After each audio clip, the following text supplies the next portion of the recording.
Inilah misteri ilmu laduni, ilmu tanpa guru zahir yang mengubah hidup para kekasih Allah. Bersiaplah membuka mata batinmu, karena perjalanan ini bukan untuk yang lemah hati. Ilmu yang tak diajarkan di madrasah dunia. Ada ilmu yang tak tertulis dalam kitab, tak tercetak di atas kertas, bahkan tak pernah diucapkan oleh para guru yang hidup di dunia ini. Ilmu itu turun langsung dari langit, meresap ke dalam hati mereka yang Allah kehendaki. Inilah ilmu laduni, sebuah pengetahuan yang bukan hasil logika, bukan pula buah dari studi panjang di ruang-ruang akademik. Ia datang sebagai cahaya yang menyinari relung jiwa, tanpa suara, tanpa huruf, tanpa pelantara manusia. Inilah rahasia ilmu yang tak dapat dimiliki oleh siapapun, kecuali oleh mereka yang telah disucikan oleh perjalanan batin yang dalam. Tak semua orang memahami keberadaan ilmu ini. Banyak yang menolaknya karena tidak terlihat. Banyak pula yang meragukannya karena tak bisa diukur. Namun bagi para wali dan arifin, ilmu laduni adalah nafas kehidupan rohani. Ia hadir sebagai jawaban sebelum pertanyaan itu muncul. Ia memberi petunjuk sebelum langkah kaki benar-benar bingung. Ia membukakan makna di balik makna, menyingkap hijab di balik tabir kehidupan, membawa pelakunya kepada pemahaman yang tak tertampung oleh akal biasa. Ilmu ini bukan hasil usaha akal, melainkan limpahan dari rahmat Allah. Ia tak bisa dicari, tapi bisa dihadirkan. Tak bisa diminta, tapi bisa dihadapi dengan kesiapan jiwa. Karena ilmu laduni bukan semata soal kecerdasan, tapi tentang kejernihan hati. Bukan tentang banyaknya hafalan, tapi tentang seberapa dalam ruh mampu menyerap kebenaran. Ia adalah cermin dari makam kedekatan seseorang dengan Allah. Semakin dekat, semakin terang pancarannya. Ketika seseorang menerima ilmu laduni, hatinya berubah menjadi ladang cahaya. Ia memahami rahasia tanpa harus bertanya. Ia menangkap makna hanya dengan rasa. Banyak dari para sufi dan kekasih Allah yang hidup dalam kesunyian, tapi dada mereka dipenuhi samudera ilmu. Mereka tidak butuh podium untuk menyampaikan kebenaran, karena keberadaannya saja telah menjadi pelajaran. Kata-katanya menjadi zikir, diamnya menjadi tafsir, dan hidupnya menjadi isyarat ilahi yang halus namun dalam.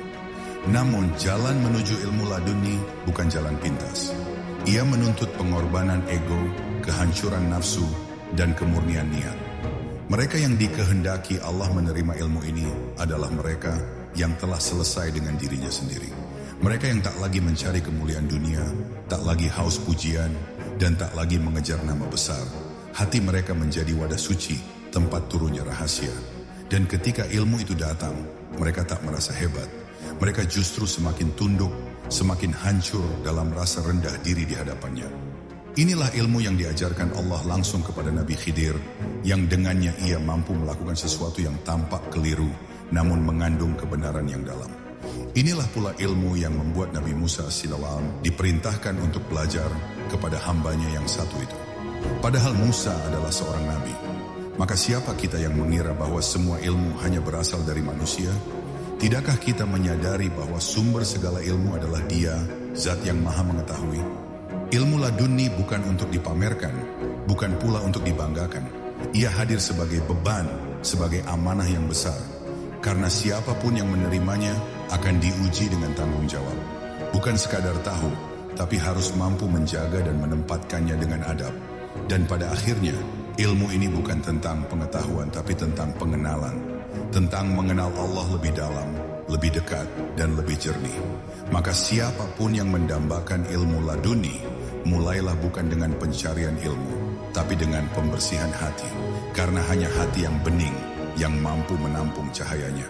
Tak ada tempat belajar yang lebih luas dari hati manusia yang telah disucikan. Disitulah ilmu laduni turun. Bukan dari halaman-halaman buku, bukan dari pidato panjang para cendekia, tetapi dari ruang terdalam batin, tempat Allah menanamkan pengetahuan dengan cara yang tak bisa dijelaskan secara logika. Hati yang telah dilembutkan oleh rasa takut dan cinta kepadanya menjadi seperti madrasah yang langsung dinaungi oleh cahaya langit. Di sana tak ada kursi dan meja, tapi ada bisikan yang datang dari alam ruh.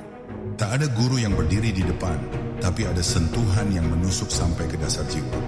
Hati manusia dalam hakikatnya memiliki kemampuan untuk menjadi wadah ilmu ilahi.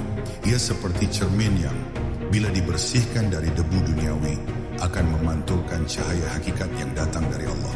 Namun cermin itu sering tertutup oleh debu hasrat, oleh kabut nafsu, oleh kerak-kerak cinta dunia. Maka sebelum ilmu laduni turun, hati itu harus dibersihkan terlebih dahulu. Dan pembersihannya bukan dengan teori, tapi dengan rasa. Bukan dengan perdebatan, tapi dengan keheningan. Dalam keheningan, itulah suaranya terdengar paling jelas. Orang-orang yang mendapatkan ilmu laduni bukan mereka yang hanya giat menuntut ilmu, tapi yang tekun menundukkan jiwanya. Mereka bukan sekadar rajin mencari, tapi bersedia dikosongkan terlebih dahulu. Karena ilmu langit tak akan turun ke hati yang masih penuh dengan ambisi diri. Ia tak akan menetes pada jiwa yang masih keras dengan kepentingan pribadi. Maka proses yang dilalui oleh para pencari ilmu laduni bukan sekadar belajar, tapi lebih berat. Mereka hancur berkali-kali dalam rasa, disayat oleh kehilangan, diuji oleh keterasingan, dan dirundung oleh sepi yang panjang. Namun di dalam sepi itu, mereka menemukan kemurnian. Di dalam sunyi itulah ladang batin mereka digarap oleh tangan tak terlihat. Setiap luka menjadi pelajaran, setiap air mata menjadi tinta, dan setiap kerendahan menjadi pintu bagi ilmu untuk masuk. Itulah mengapa mereka yang mendapatkan ilmu laduni seringkali tak banyak bicara. Karena setiap kata yang keluar dari lisannya telah melalui penyulingan rasa yang dalam. Bukan dari hafalan, tapi dari penyingkapan. Bukan dari ingatan, tapi dari penyaksian. Banyak orang mengira bahwa mereka yang tak belajar kepada guru zahir tak mungkin memiliki pengetahuan yang dalam. Tapi kisah para nabi dan wali justru menunjukkan sebaliknya. Nabi Khidir adalah simbol dari ilmu yang tidak melalui jalur biasa. Ia tidak hadir dari lembaga resmi, tapi dari kedekatan dengan Allah. Dan kisahnya bukan sekadar cerita, tapi pelajaran yang hidup, bahwa ada jalan yang tak bisa ditempuh dengan akal, melainkan hanya dengan batin yang bersih. Dan ketika seseorang menempuh jalan itu, ia tidak butuh pengakuan manusia, karena cukup baginya pengakuan dari langit. Ketika hati telah menjadi madrasah, setiap kejadian di sekitar berubah menjadi ayat. Setiap pertemuan menjadi isyarat. Bahkan diamnya alam menjadi pelajaran. Itulah ciri khas ilmu laduni. Ia membangkitkan kepekaan batin yang luar biasa. Yang sebelumnya dianggap biasa, tiba-tiba memiliki makna mendalam. Yang tadinya hanya peristiwa sepele, berubah menjadi teguran atau bahkan petunjuk. Seolah-olah seluruh semesta menjadi guru, karena hati yang telah laduni telah mampu menangkap sinyal-sinyal ilahi dimanapun ia berada. Namun ada satu hal yang selalu dipegang oleh para pemilik ilmu laduni, kerahasiaan. Mereka tidak mudah berbicara karena tahu bahwa tidak semua lidah bisa mengerti bahasa hati. Mereka tidak mudah menunjuk-nunjuk karena tahu bahwa setiap jiwa punya jalannya sendiri. Mereka tidak merasa lebih tahu karena tahu bahwa pengetahuan mereka hanyalah setetes dari samudra ilmu Allah. Maka rendah hati menjadi tanda utama dari pemilik ilmu laduni. Semakin ia tahu, semakin ia merasa tidak tahu. Dan dari situlah ilmu itu terus mengalir. Rahasia dibalik tanpa guru zahir. Banyak yang bertanya, bagaimana mungkin seseorang bisa memiliki ilmu yang dalam tanpa pernah duduk di majelis guru?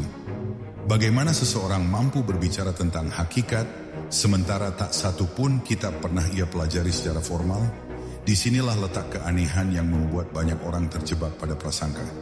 Mereka lupa bahwa Allah adalah pemilik segala ilmu, dan jika dia berkehendak, maka ilmu bisa ditanamkan langsung ke dalam hati siapapun yang dia pilih, tanpa perantara seorang pun. Guru zahir memang penting, tapi bukan satu-satunya pintu untuk memahami kebenaran. Kadang Allah mengajarkan langsung, karena ada sesuatu yang tak bisa disampaikan lewat kata-kata manusia. Ilmu laduni bukan berarti menolak guru, tapi ia terjadi ketika Allah sendiri menjadi guru. Bukan karena sombong tak ingin belajar dari sesama, tapi karena jalan hidup yang dilaluinya membentuk keadaan yang berbeda. Kadang seseorang diasingkan dari para guru, bukan karena ia tidak layak belajar, tetapi karena ia sedang dibentuk oleh Tuhan secara langsung. Di saat banyak orang sibuk mencari guru luar, ia justru dipaksa menghadap ke dalam. Bukan untuk menutup diri, tapi agar ia mengenal suaranya yang halus di kedalaman jiwanya. Jalan ini memang tidak umum dan seringkali membingungkan, karena seseorang yang diproses tanpa guru zahir akan banyak mengalami keraguan dalam dirinya sendiri. Ia akan diuji